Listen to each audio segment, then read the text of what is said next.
Hi everyone, it's Raina. So this video is for those people who are involved in a relationship where one of you is an Aries and one is a Scorpio. I have to admit this is kind of difficult for me because personally I don't know any couple like this, and I always like to kind of observe or even like famous couple, and I can kind of sense the dynamics between the partnership between both people. And so I just had to kind of go on my own and just come up with certain things. I think it's a really unusual partnership. If you are in such a relationship with somebody, whether it's a great relationship or whether it's a challenging relationship, I would love to hear your take on it, because all these other videos I've done so far have been a lot easier to talk about, and this is the one where I'm kind of a little bit stuck. So I've also included the moon signs because I think that they can likewise be very influential and kind of almost be interchangeable in certain ways when it comes to these combinations. So you can have somebody, maybe one person has the sun in Aries and the other person has the moon in Scorpio, but their sun is in Leo. And the person is like, how come, we have this, we're supposed to be so great together because we're both fire signs, but that person has their moon in Scorpio and we're just kind of clashing. Why are we doing that? And I might kind of hit upon it here.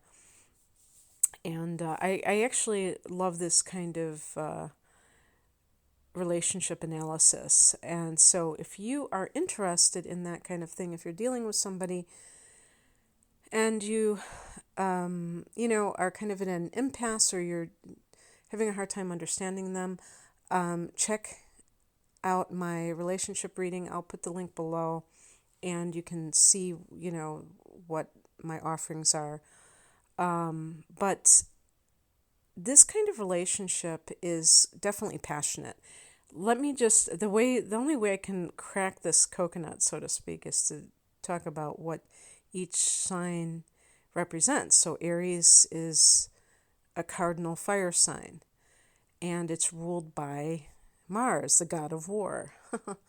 And so Aries is a very active sign, very passionate about their beliefs, and definitely very forceful, not a shrinking violet by any stretch of the imagination, but what I would call an open book. It's the first sign of the zodiac, and that's kind of what I like about Aries people, is that what you see is what you get. They tend not to have artifice. I mean, obviously, I'm talking about the sun in Aries or the moon, but specifically, I'm thinking of the sun, the rising sign. If if they have a rising sign of Scorpio, or if you do, there may be a little bit of kind of a filter there.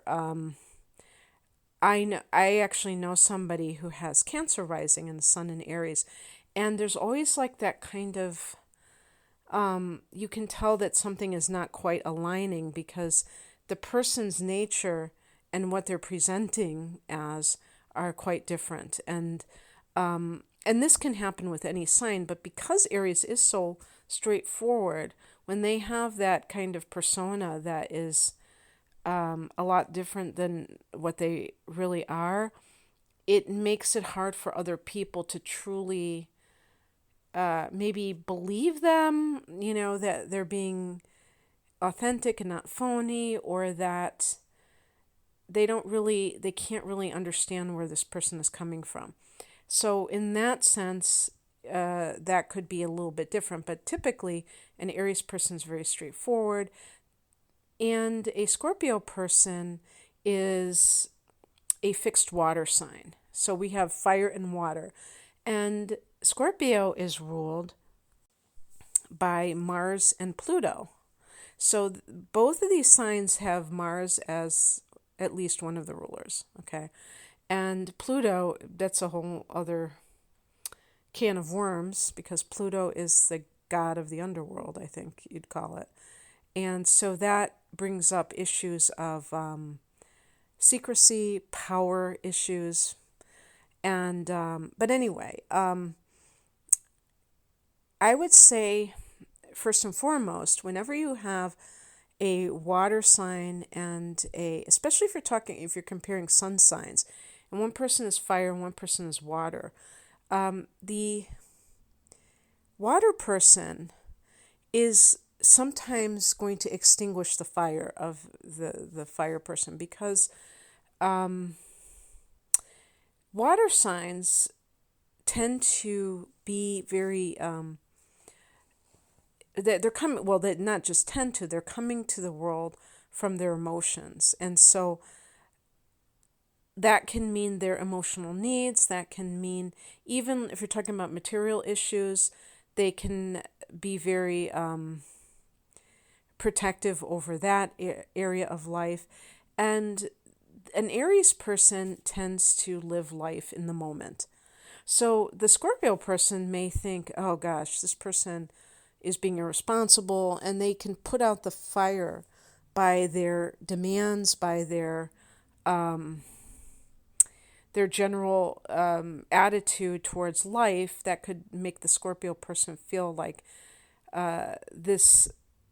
I mean, this could make the Aries person feel as though they are being hamstrung, like they can't breathe, like they're being suffocated. Scorpio people tend to be very suspicious, and that is coming from the Pluto influence, because Scorpio is the ruler of the 8th house, and so therefore that Aries person has this person's sun in their 8th house. So that this is the house of psychodrama. This is the house of, what lies beneath the surface, which is really what psychoanalysis is all about. Not just the kind of persona that somebody has, or the way that they appear on the surface, but what's down deep inside of themselves. And the shadow is the 8th house. And I think psychotherapy really is about the shadow, to be honest with you. I think that Scorpio or the 8th house tends to want to transform oneself. It's the area of transformation. It's a house of death. So death is the ultimate transformation, I guess. But it's a house of sex, but it's spiritual sex. Aries is ruled by Mars, which is can be the sex drive. Out of the two signs, I would say that Aries is the lustier sign. I think Scorpios have greater control over their sex drive, because they are very intentional about sex. And I have, I've kind of made this observation before, and I've had Scorpio people tell me, yes, that they can be celibate for long periods of time because of their taking sex very seriously. And I feel that Aries people, I'm not saying that Aries people have a greater propensity, I was trying to pronounce that correctly, in terms of being, having the tendency of being cheaters or something like that. But I do feel that they can put a great emphasis on sex. And so if they're in a relationship with somebody who is very serious about sex, there can be a clash there, because that person may, believe that sex is, it's important, but it's not it's not something to trifle with. And an Aries person, I feel, is much more capable of having, a one night stand. I think that I really do believe that Aries people tend to be loyal. I don't think that they are going to just be going from one person to cheating and stuff like that, because I think they're pretty straightforward. Obviously there are going to be exceptions to that rule, but I don't see that sign as being particularly like that. But the conflict could come in with two people, and the Aries person doesn't look at sex as anything other than something that, feels good and something that they feel strongly about doing. And the Scorpio person, it's like a form of worship, or it's some kind of intentional activity. And there may be like this kind of like clash in terms of like how one person views it versus the other.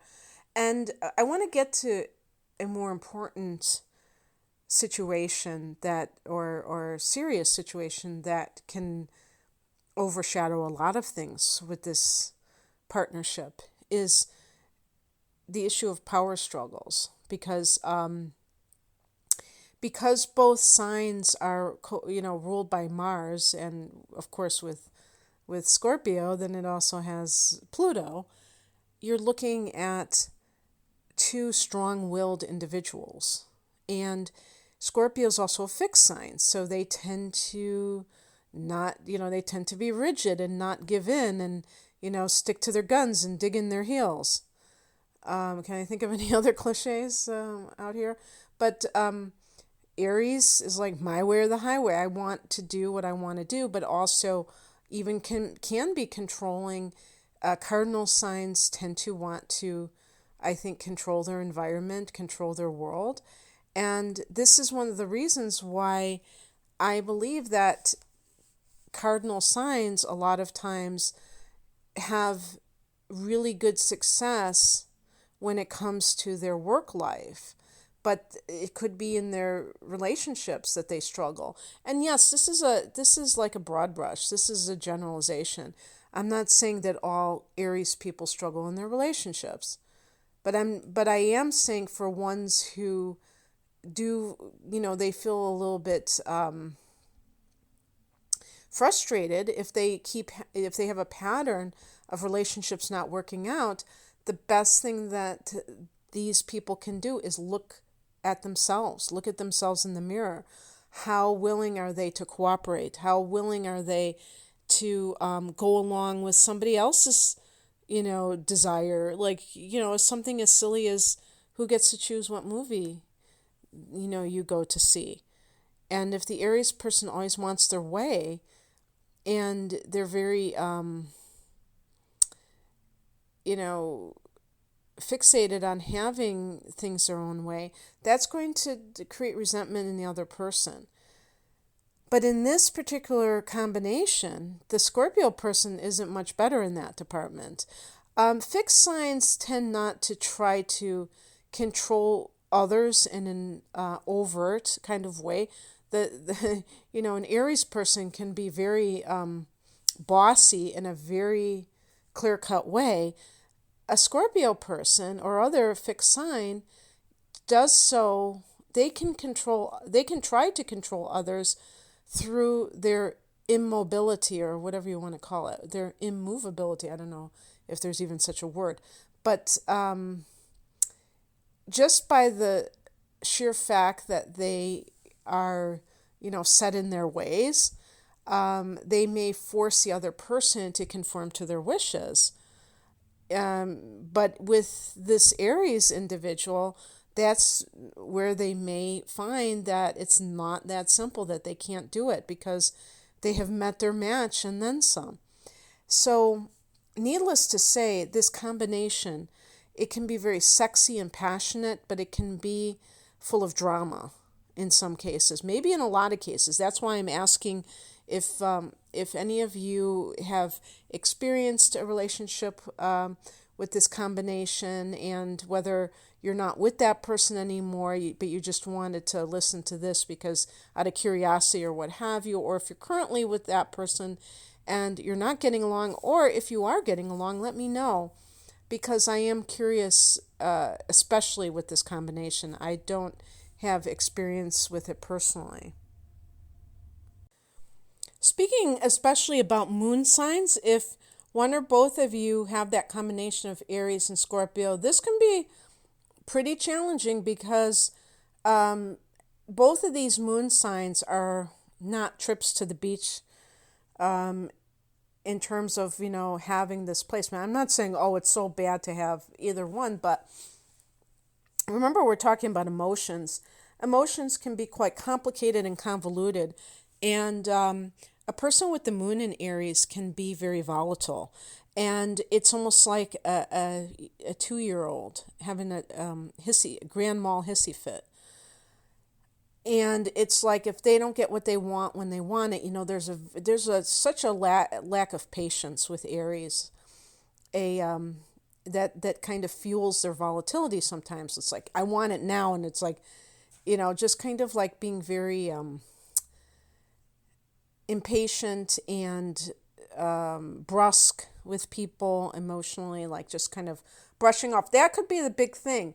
I'm not gonna say out of the 3 water signs that Scorpio is the most sensitive, because I think that probably Scorpio is the least sensitive out of the 3 water signs, but they still are water signs, or you are still a water sign. So an Aries person can come across very insensitive to a water sign, even a Scorpio, because fire is different than water, but both are emotional. But fire is objectively emotional, which is passion. And the water signs are very personal in their emotions. So it's more what we would deem, classic emotional tendencies. And how this plays out is that Aries people, they're always looking forward. They're always kind of like, even when they get mad, and the sun in Aries can get mad too, they get over it very quickly, and they tend not to hold grudges. Scorpio, no. Scorpios can hold grudges. The moon in Scorpio, I didn't say about the moon in Scorpio, can be very vengeful and lack of forgiveness, and a lot of those shadow emotions that, envy, jealousy, kind of teeming under the surface. So it's possible that one person is a sun in Aries, the other person is a Gemini, but their moon is in Scorpio, and they are much more complicated emotionally. And they come across sometimes, and also the rising sign will be important, as very lighthearted, blah, blah, blah, but really they have kind of what we would call issues. And so if you are like an air sign and you have the moon in Scorpio, that is going to be a thorn in your side to some degree, because you may not understand yourself. You may be impatient with yourself and think that you are too sensitive, that you should shut that off, but you can't because it's part of you. And you might, I was going to use the word moody, and it's not so much moody. That would be more of the moon in Cancer, but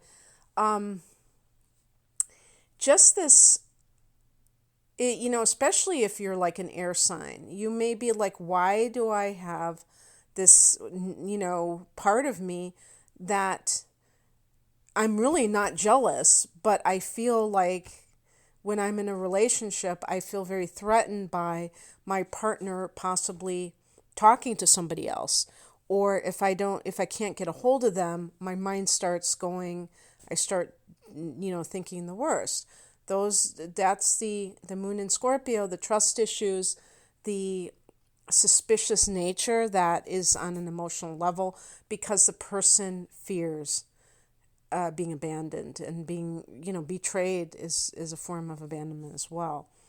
And understanding that about yourself, especially if you are an air sign, or even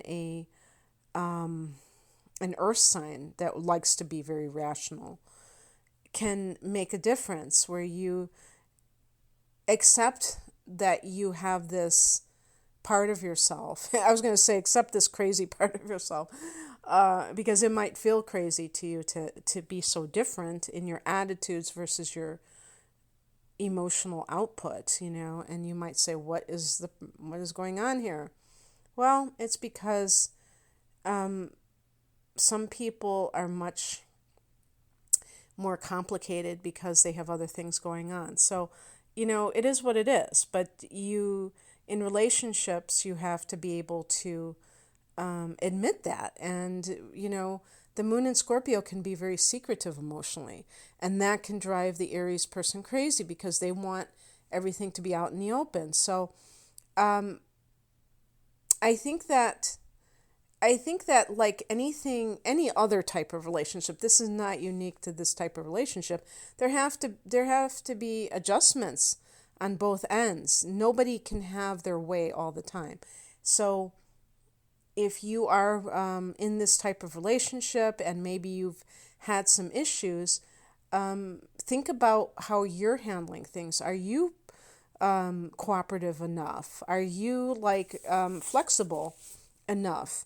Are you maybe attracted to drama? Because I think both of these signs can inadvertently actually feed into drama. And that can be what is the glue besides the sexual energy that keeps them, hanging on in that relationship. And if it's not good otherwise, that can be quite, disturbing in some cases. But, like I said earlier, for the Aries person, the Scorpio, and I'm sure it works both ways now that I think about it. I didn't really pay attention to this. It must be an inconjunction because they are. I thought that this must be an inconjunction, but for some reason, when I was kind of counting it out, I was thinking, is that 150 degrees apart, these two signs? And yes, they are. I was going the way from the Aries to the Scorpio, not from the Scorpio to the Aries. But yes, they're 150 degrees apart. And because of that, but I'm trying to think if, it is an inconjunction. So that, that's when two signs are 150 degrees apart, they form an inconjunction, which basically means that they are very disparate. They're very different. Their elements are very, you would call it, I don't want to say incompatible because that implies that there's no chance whatsoever, and that's not true. But they're just so different that it can be very awkward, where they're just having a hard time understanding the other person and where they're coming from. And so the bottom line here is because the Aries person has Scorpio in their 8th house, this can be great for the kind of shadow work, and you're using that other person, or that, whether you know it or not, that other person's bringing this up in you and kind of uncovering it, almost being like your personal psychotherapist or psychoanalyst. And so there can be great breakthroughs here. The question is this going to be something where it's healing through a lot of kind of intensity, and that can the relationship survive that intensity? And that depends on the maturity of the two people involved, and that's true of any relationship. A relationship can look great on paper, but still be a relationship from hell. So you can't just look at one factor and write off a relationship. But I thought it would be very interesting to kind of really delve into these combinations, and that's what I have for this combination. So I hope that you enjoyed this, and thanks for listening. Take care. Bye.